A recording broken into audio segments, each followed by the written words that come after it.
ადამიანები, რომლებიც ასე ცდილობენ ცხოვრებას, ამოწმებენ ქრისტე რო ღმერთია და ეს შეიძლება ძალიან ძვირად დაგიჯდეს ინდივიდუალურად. ამიტომ რომ შეთხელას შეიძლება ცუდად შემოგხედონ შენ როგორც ქრისტიანს და შენ ფიზიკური თავგანწირვაც მოგიწევს. თუმცა თუ ქრისტიანი სწორად ცხოვრობს და მან იცის ღვთის მადლის ფასი საკუთარი თავიდან გამომდინარე, ესე დროს ადამიანის უმაღლესი დანიშნულება, რომელსაც თვითონ ეს ადამიანი ხვდება, არის ის, რომ ის მოკვდეს ქრისტესათვის. ამიტომაც მოწამეობა ერთ-ერთი ფიზიკური თავგანწირვა უკვე ქრისტესათვის, თავის დადება ქრისტესათვის. ამით დამტკიცება, რომ ქრისტე ღმერთია. რატო ყვდები, კაცო, რატო ყვდები? თქვი არა და არა, როგორ ვიტყვი არას? ქრისტე ღმერთია, ვერ ვიტყვი არას. მოწამეობა ხო ეს არის.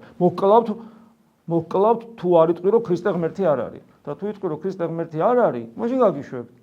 და შენ ვერ აკეთებ ამას, იმიტომ რომ იცი, რომ ქრისტე ღმერთია. ეგ ერთი ვერ აკეთები, როგორც ფაქტობრივი სიმართლეა, მეორე არ შეგიძლია უღალატო მას, იმიტომ რომ გიყვარს იქ.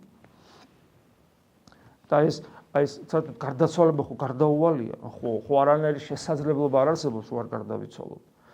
და ქრისტიანი ძალიან პრაგმატულია სინამდვილეში და ძალიან გონიერია. გარდაცვალება ხო გარდაუვალია და რაჯობია ისეთ გარდაცვალებას, როდესაც ქრისტესათვის გარდავიცვლები. და ყველა ადამიანი, ყველა ქრისტიანი ქრისტესათვის უნდა გარდაიცვალოს, ეს არის, ამაზე ვსაუბრობთ ახლა, მაგრამ თუ ეს ძალიან მკვეთ ფორმებში გამოვლინდა, პირდაპირ ძალადობრივად კლავენ და გთხოვენ და ერთ რამეს ითხოვენ, ხოლმე თუ ქრისტე უარყო და ამას არ აკეთებ, ეს არის ყველაზე ბრწყინვალე გარდაცვალება, არის მანათობელი ვარსკვლავი, რასაც ჩვენი ეკლესია გვასწავლის, რამე თუ წარმოგვიჩენს იმ უამრავ დასს წმინდა მოწამეთას, რომელსაც ჩვენ პატივს მივაგებთ და მეოხებას ვთხოვთ.